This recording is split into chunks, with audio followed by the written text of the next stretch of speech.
Terima kasih masih di Sindo Sore.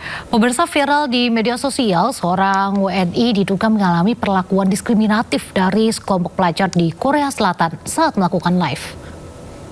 Kerja sama pulang kerja harus ganti baju dulu.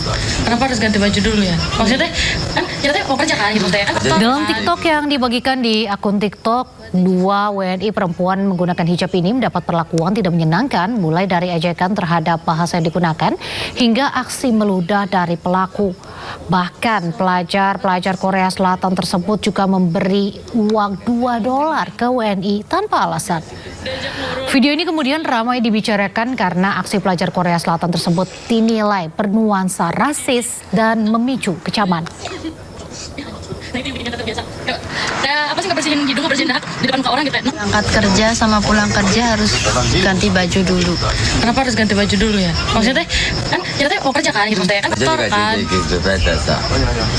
What did you say?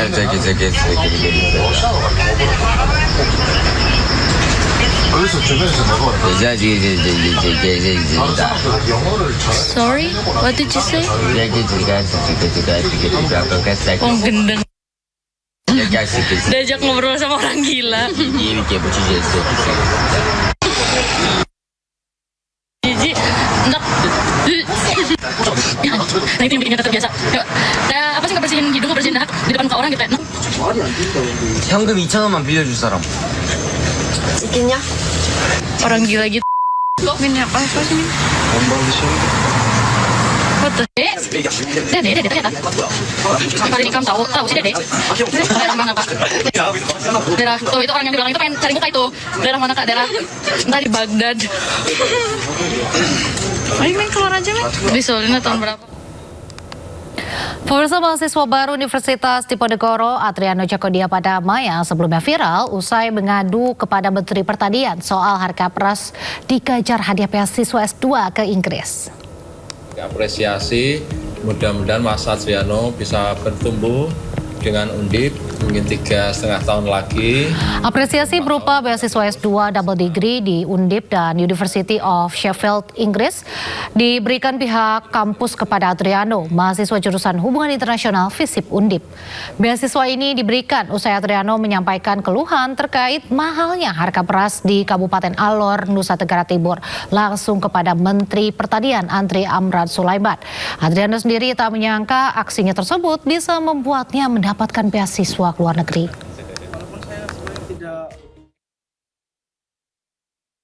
Sebagai apresiasi, mudah-mudahan Mas Adriano bisa bertumbuh dengan Undip mungkin 3,5 tahun lagi atau 4 tahun, mudah-mudahan lulus maksimal. Kita akan kirim Mas Adriano ke Sheffield University of Sheffield di UK dengan beasiswa dari Universitas Diponegoro. Kami berharap Mas Adriano nanti tumbuh, berkembang dan memberikan dampak lebih luas lagi, tidak hanya untuk masyarakat Alor tapi juga masyarakat NTT secara umum, untuk kita semua.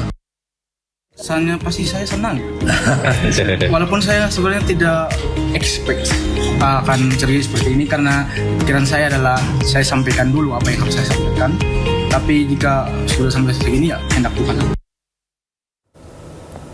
Sebelumnya viral, seorang mahasiswa Universitas Diponegoro Semarang curhat ke Menteri Pertanian Amran Sulaiman soal kelangkaan dan mahalnya harga beras di Alor, Nusa Tenggara Timur. Mentan pun langsung menelpon di Rut Bulog untuk segera mengirim beras ke kampung halaman mahasiswa tersebut. Gimana, Dek? Saya Adriano Padama dari Kabupaten Kecil, Pak. Ini. Jadi Pak Rektor, para dosen, sahabat saya, kami juga dosen. Saya dari kabupaten kecil di NTT, kabupaten yang betul-betul terpencil, Pak. Ya. Satu-satunya akses distribusi adalah menggunakan kapal. Namun saat musim hujan itu mungkin karena kami dekat dengan samudra, hujannya itu betul-betul sangat parah, Pak. Nah, masalahnya, Pak, kebutuhan beras kami itu sekitar 24-27 ton per tahun, sedangkan kemampuan kami cuma bisa 10%, sehingga harga beras sering naik dan mahal, Pak. Video mahasiswa Universitas Diponegoro asal Kabupaten Alor, Nusa Tenggara Timur, Adriano Padama, viral di media sosial.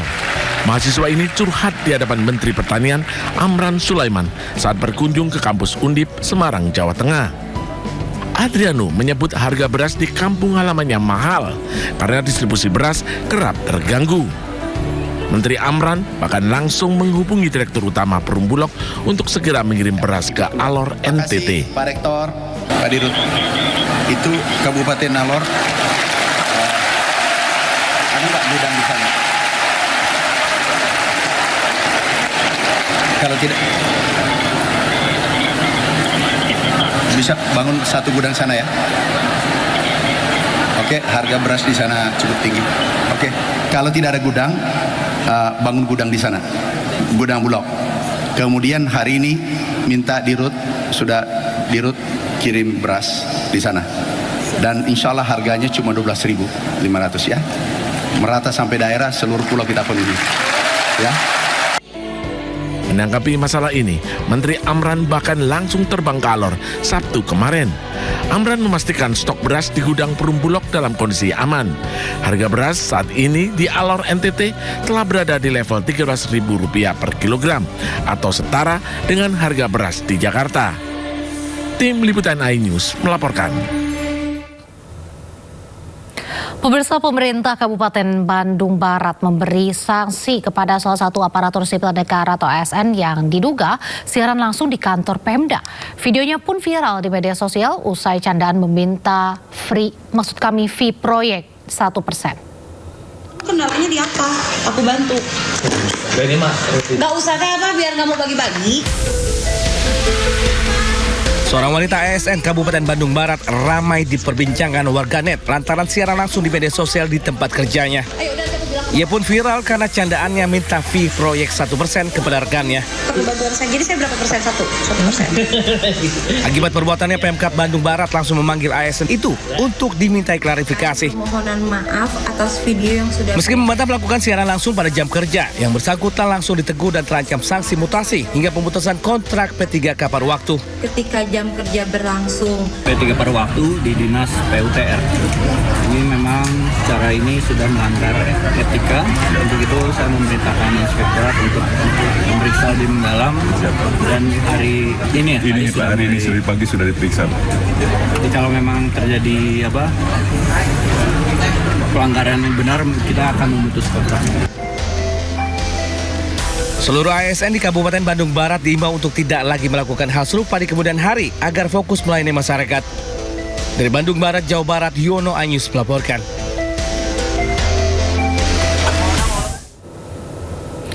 Pemirsa, menyambut HUT ke-81 kemerdekaan Indonesia, bendera merah putih raksasa berkibar di kawasan Bukit Paralayang Rindam 17 Cendrawasih, Gunung Cyclop, Kabupaten Jayapura, Papua. Pengibaran bendera merah putih jadi simbol persatuan dan semangat kemerdekaan.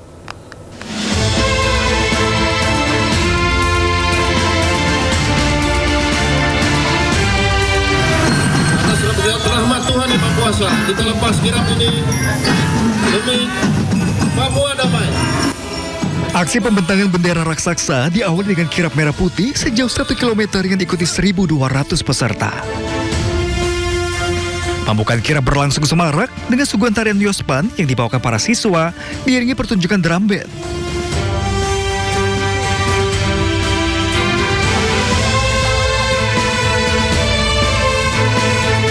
Para peserta secara gotong royong membentangkan bendera merah putih berukuran 120 meter x 80 meter di lereng Gunung Cyclop, Sentani, Kabupaten Jayapura.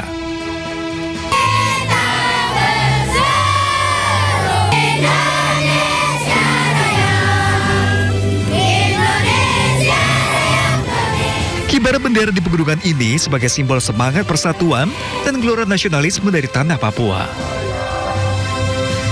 Kita berasal dari tanah air yang sama, kita berasal dari bangsa yang sama, bangsa yang sudah merdeka. Bersama-sama kita menanamkan wawasan kebangsaan dan menanamkan kesadaran untuk maju mewujudkan Papua damai dan menuju Indonesia maju.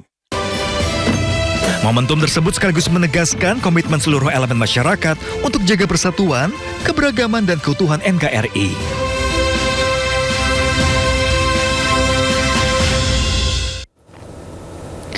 Kepala Badan Pengendalian Pembangunan dan Investasi Khusus atau Bapisus, Aris Marsudianto, merespon isu demo Agustus yang berpotensi memicu kericuhan.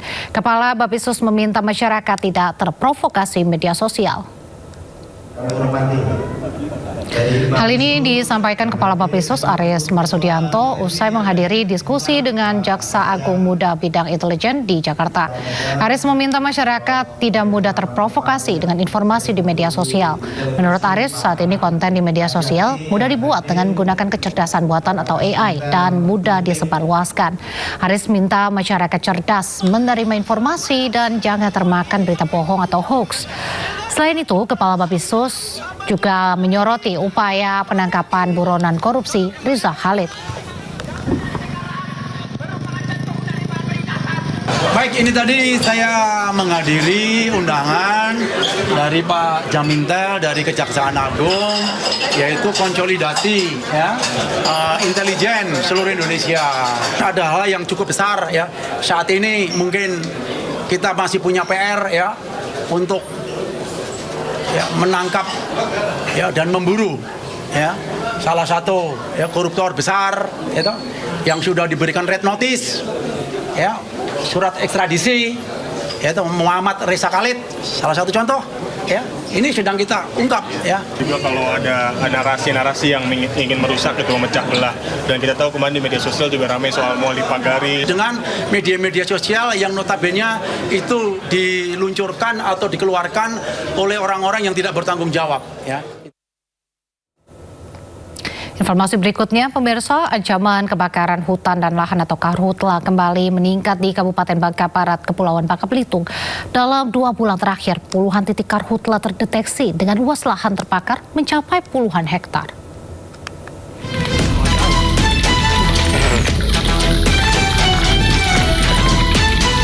Sepanjang Juli hingga Agustus 2026, sebanyak 25 titik kebakaran hutan dan lahan atau karhutla terjadi di Kabupaten Bangka Barat, Kepulauan Bangka Belitung. Luas lahan terbakar mencapai 37 hektar. Dari total kejadian ini, Kecamatan Mentok menjadi wilayah dengan titik karhutla terbanyak. Sementara Kecamatan Partiga tercatat 2 titik dan Kecamatan Kelapa 1 titik. Lahan yang terbakar didominasi semak belukar yang mudah terpicu api. Kondisi ini menjadi peringatan bagi masyarakat untuk meningkatkan kewaspadaan terutama di tengah kondisi cuaca kering. Kami harapkan partisipasi dari masyarakat, keterlibatan masyarakat ketika memang ada kejadian untuk segera melaporkan. Jangan sampai nanti dia sudah meluas. Sedini mungkin, secepat mungkin laporan masyarakat itu akan sangat berarti bagi kami. Dari sejumlah peristiwa ini, masyarakat diminta tidak membuka lahan dengan cara membakar. Masyarakat juga diminta segera melaporkan jika menemukan titik api agar petugas dapat segera melakukan penanganan sehingga api tidak meluas dan menimbulkan dampak yang lebih besar. Dari Bangka Barat, Bangka Belitung, Oma Kisma, iNews melaporkan. Kebakaran hutan dan lahan di Palangkaraya, Kalimantan Tengah terus meluas hingga mendekati permukiman warga. Penanganan kebakaran hutan dan lahan dikencarkan dengan helikopter waterbombing dan modifikasi cuaca.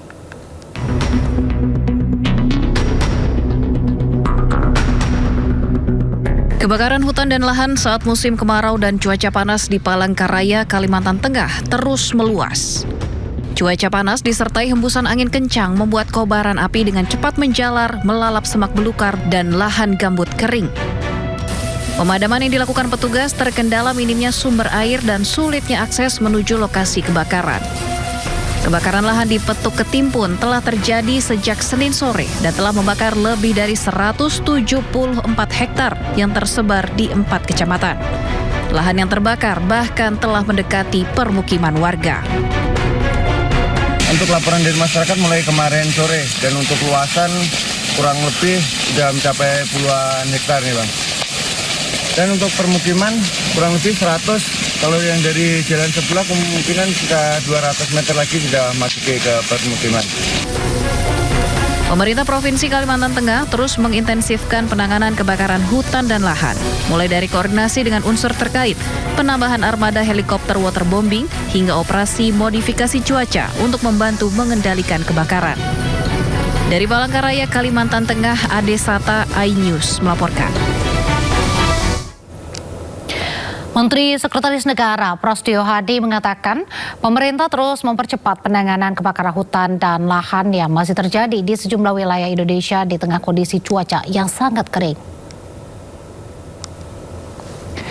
Prasetyo Hadi menyebut sejumlah wilayah yang mengalami banyak titik api, diantaranya Kalimantan Barat dan Kalimantan Tengah.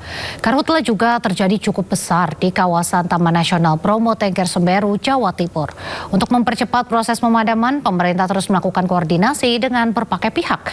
Kemudian Prasetyo menegaskan, pemerintah juga meningkatkan kesiapan berbagai sarana untuk mendukung penanganan karhutla, termasuk waterbombing, helikopter, dan pesawat.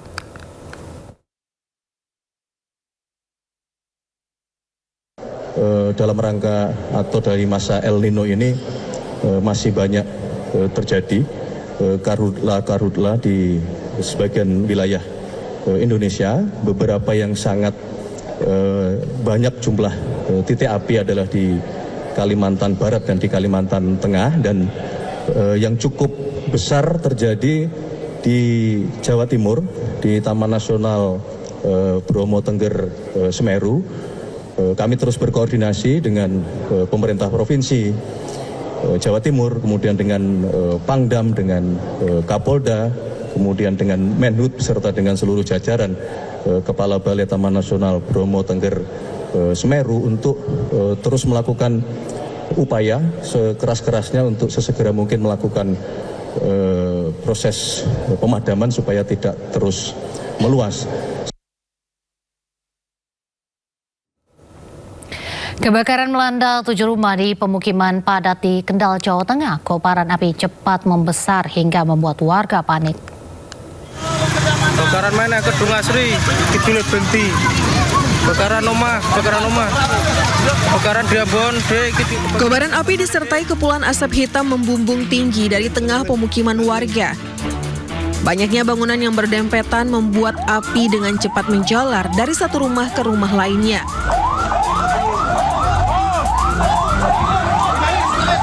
Empat unit mobil pemadam kebakaran bersama bantuan tangki air dari PMI dan BPBD dikerahkan ke lokasi. Tiupan angin yang cukup kencang memperparah kondisi. Api terus membesar dan menghanguskan bangunan yang sebagian besar berbahan kayu. Warga hanya bisa menyelamatkan barang-barang yang masih sempat dievakuasi sebelum rumah mereka habis dilalap api. Api diduga pertama kali muncul dari rumah milik warga yang digunakan untuk berjualan obat pertanian dan pupuk. Api kemudian merembet ke rumah kosong di sampingnya, kemudian meluas ke rumah-rumah lain di sekitarnya. Tidak ada korban jiwa dalam peristiwa ini, namun kerugian material diperkirakan mencapai ratusan juta rupiah. Dari Kendal, Jawa Tengah, Edi Prayitno, iNews melaporkan.